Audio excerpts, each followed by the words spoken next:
Амансыздарбы, урматтуу сузактык мекендештер, бүгүнкү салтанаттын кадырлуу катышуучулары. Бүгүн айтылуу Көк Ар төрөнүндө жайгашкан, калкынын саны боюнча Кара Суу районунан кийин турган Жалал Абад облусунун эң ири району Сузакта сиздер менен жүз көрүшүү насиби буйрган экен. Жолугушуубуздун себеби ушу кең өрөөнгө аты уйкаш Көк Ар чакан кесинин ачылышы болуп турат. Аймактын өнүгүүсүн шарттоочу электр энергиясын өндүрө турган Көк Ар чакан кесинин ачылышы көп этностуу Сузак жергеси үчүн өтө маанилүү. Андыктан жалпы Сузак элин бүгүнкү жакшынакай саамалык менен чын дилимден куттуктай кетейин. Бул кесиптин бүтүшүнө, кыска убакытта бүтүшүнө Өзбек-Кыргыз өнүктүрүү фондунун салымы чоң болду. Өткөн жылдын август айында башталган кесиптин курулушу минтип мына 2 жыл толук айланбай соңуна чыгып олтурат. Кылым карыткан Кыргыз-Өзбек достугунун белгиси боло турган бул долбоорго тартылган жалпы инвестициялардын көлөмү 7,8 миллион АКШ долларын түзүп, анын жарымы Өзбек-Кыргыз өнүктүрүү фондунун салымы, калган жарымы жеке инвестордун салымы болду. ГЭСтин кубаттуулугу 6,8 мегаваттты түзөт, жылына орто эсеп менен 25 миллион киловатт саат электр энергия иштеп чыгат. Өндүрүлгөн электр кубаты Сузак районунун 10 миңден ашуун калкынын муктаждыгын канааттандырууга жетиштүү болот. Урматтуу мекендештер, бүгүн ачылышы болгон чакан кесиптер ГЭС куруу боюнча иштерибиздин башталышы гана. Өзүңүздөр күбө болуп жаткандай, 4 жылга жакын убакыттын ичинде коррупцияга жана уюшкан кылмыштуулукка каршы күрөшүп, бардыгын акырыңдап тартипке салып келе жатабыз. Мынакей сиздердин колдооңуздар менен жалпы аракеттерибиздин аркасында мамлекеттик башкаруу системасын калыбына келтирдик. Мамлекетибиздин кирешелерин олуттуу көбөйтүп, экономикалык өсүшкө жетише алдык. 2 ай мурун билесиздер, Кыргыз Республикасынын эгемендик жылдардагы чакан ГЭС куруу боюнча жүзөгө ашырылган алгачкы мамлекеттик долбоор катары Бала Саруу ГЭСин ачып, колдонууга бердик. Жакында эле Ысык Ата чакан ГЭСи ачылды, эми минтип мына Көк Ар чакан ГЭСин ачып жатабыз. Быйыл жыл соңуна чейин ири ГЭСибиз Токтогул ГЭСинин 2-нчи агрегаты, Үч Коргон ГЭСинин 4-нчү агрегаты дагы ишке киришет.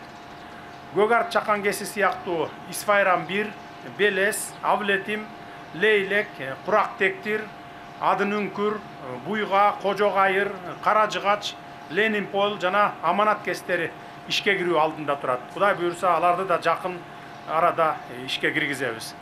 Аталган ГЭСтердин жалпы кубаттуулугу 140 мегаваттка чейин жетет.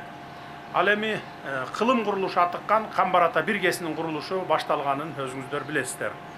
Инвесторлор тартылып да жатат, табылып да жатат. Кудай буйрса, биз каржылайбыз деген инвесторлор кезекте турат. Бул кылым курулушун ишке ашырып алсак, өндүргөн электр энергияларыбызды экспорттой баштайбыз. Ал мезгил дагы алыс эмес. Бүгүнкү күнгө чейин өзүбүз суу башында туруп, электр энергияны чет өлкөлөрдөн импорттоп келгенбиз. Бул биз үчүн, бизге чейинки ушул тармакка көңүл бурбай, импорт алып келип жүргөн жетекчилер үчүн уят иш болчу. Ата-бабаларыбыз суу өмүр булагы деп таасын белгилеген. Кыргызстаныбыздын суу байлыгын туура үнөмдүү пайдалануу менен буйрса, алдыда келе жаткан аз убакытта электр кубатын экспорттоого жетишебиз. Урматтуу Сузактык агайын туугандар, бүгүн сиздерге майрамга тете күн десем болот. Анткени Көк Ар ГЭСи электр жарыгын элге чача баштайт. Учурдан пайдаланып элге жарык чачууга, тагыраак айтканда, бул долбоорду ишке ашырууга салым кошкон атуулдарыбызга жана башка тараптардын бардыгына ыраазычылык билдире кетейин. Көк Ар чакан ГЭСинин иши ийгиликтүү улансын, ак жолтой ишкана болуп, артынан дагы далай ГЭСтерди ачылсын. Биз мамлекет тараптан ГЭСтерди салууга ыңгайлуу шарттардын баарын түзүп берип турабыз. Көңүл бурганыңыздарга рахмат.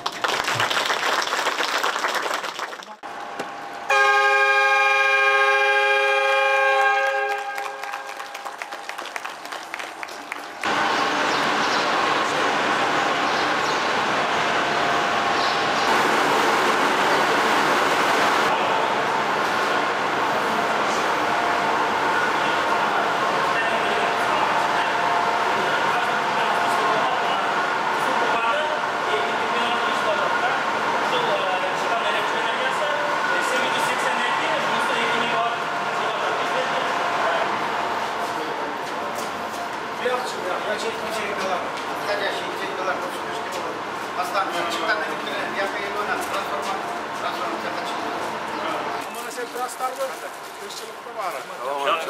Emne göygöyler var emi. Göy emmiyor işlerde. Ne oldu? Yol balıkçılar var. Göygöy bolsa açık aytıp turuş kerek. Oldan gelişince jasap berip atабыз. Tagы жасайбыз.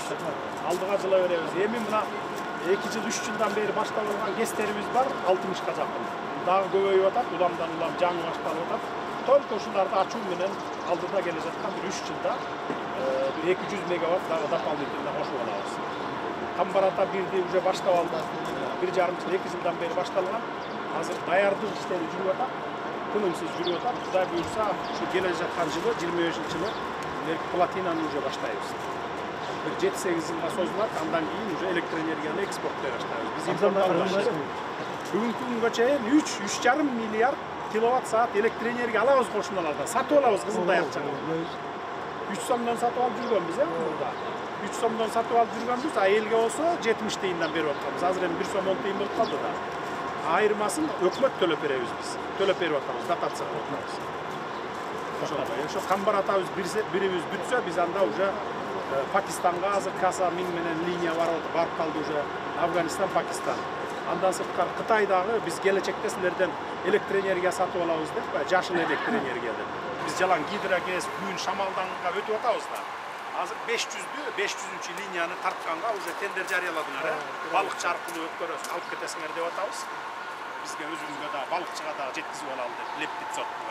Dakka geminden argaray tartat. Aldıda gele жаткан Кудай буйрса 8-9-10 жылдан кийин уже biz elektroenergiya менен байысак болот. Экспортко жөнөтөбүз. Импорт албай калабыз. Кайра наоборот кошуна өлкөлөрдө электроэнергия менен камсыз кылабыз. Ошол эле жолдорду көрүп атасыңар, жолдорду да салып атабыз өлкө боюнча. Өлкө боюнча жолдорду салып атабыз. Мурда 100 километр bir жылда, bir жайда 100 километр баскан болсо, азыр 1000 километрге чейин жетип атабыз. Жетебиз буюрса алдыда келе жаткан. Мамлекетте ушунча иштер болуп атат. Аны көрүп атабыз.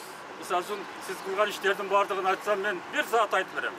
Күмтөрдөн баштасам, социалдык маселелерден, чегаралардан бери айтсам 1 саат айтам.